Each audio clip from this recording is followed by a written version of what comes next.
대법원 2012도 13,611 판결은 영장 없는 강제 연행과 그에 따른 체뇨 절차의 위법성, 그리고 이후 영장에 기초하여 수집된 2차적 증거의 증거 능력이 문제된 사건이다. 이 사건에서 피고인은 모텔에 투숙 중이었고 지인의 신고로 경찰이 출동하였다.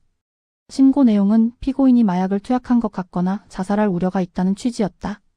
경찰관들이 현장에 도착했을 당시 피고인은 안절부절 못하고 비상식적인 행동을 보였으나 마약 투약 혐의는 부인하면서 영장 없으면 가지 않겠다는 취지로 동행을 거부하였다. 그럼에도 경찰은 영장 없이 피고인을 경찰서로 연행하였다.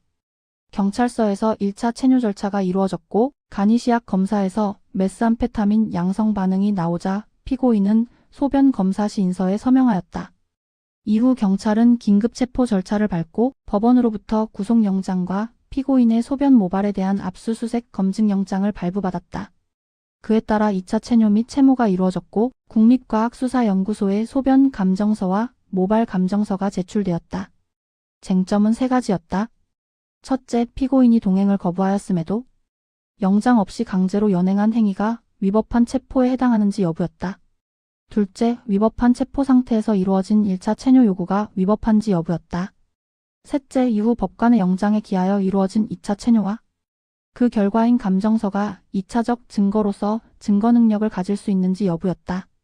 대법원은 먼저 피의자가 동행을 거부하는 의사를 명확히 표시하였음에도 영장 없이 강제로 연행한 행위는 위법한 체포에 해당한다고 판시하였다.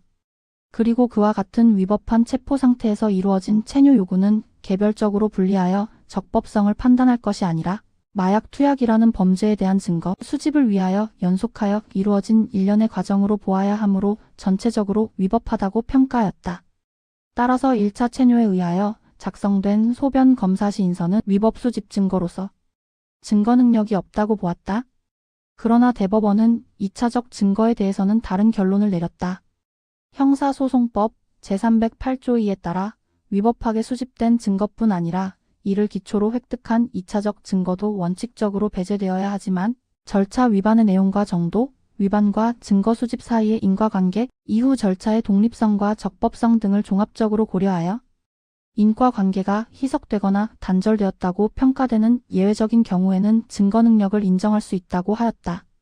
이 사건에서는 당시 구체적 제보가 있었고 피고인이 비정상적 행동을 보였던 점, 경찰이 얼마 지나지 않아 긴급 체포 절차를 밟으며 체포 사유와 권리를 고지한 점, 이후 법관이 발부한 압수영장에 기하여 2차 체뇨 및 체모가 적법하게 이루어진 점 등을 종합하여 2차 체뇨 및 감정서는 위법한 체포 상태를 직접 이용하여 획득된 것이라고 단정하기 어렵다고 보았다. 또한 메스암페타민, 투약 범행의 중대성도 고려 요소로 참작되었다. 결국 2차적 증거인 소변 감정서와 모발 감정서는 증거 능력이 인정되었다. 헌법적으로 이 판결은 영장주의와 신체의 자유 보장의 중요성을 분명히 확인하였다. 피의자의 명시적 거부 의사에도 불구하고 영장 없이 연행한 행위는 위법하다는 점을 명확히 하여 임의동행의 남용 가능성에 제동을 걸었다는 점에서 의미가 크다. 동시에 2차적 증거에 대하여는 인과관계 희석이라는 개념을 적용하여 법관의 영장 발부라는 독립적 통제 절차가 개입한 경우에는 증거 능력을 인정할 수 있다고 보았다. 형사법적으로는 위법 수집 증거 배제 법칙과 실체적 진실 발견 사이의 긴장 관계가 드러난다. 위법한 연행이 없었다면 2차 체뇨도 이루어지지 않았을 가능성이 있다는 점에서 인과관계 단절을 쉽게 인정하는 것은 배제 법칙의 실효성을 약화시킬 수 있다는 비판이 가능하다. 특히 범죄의 중대성을 증거능력 판단의 고려 요소로 삼은 점은 절차적 통제의 객관성을 흔들 수 있다는 우려도 있다.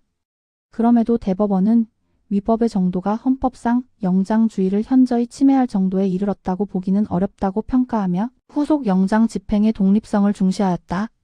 결국 이 판결은 위법한 1차 수사행위는 분명히 지적하면서도 이후 법관의 영장에 기초하여 적법하게 수집된 과학적 감정 결과까지 일률적으로 배제하지는 않는 절충적 입장을 취한 사례로 평가된다.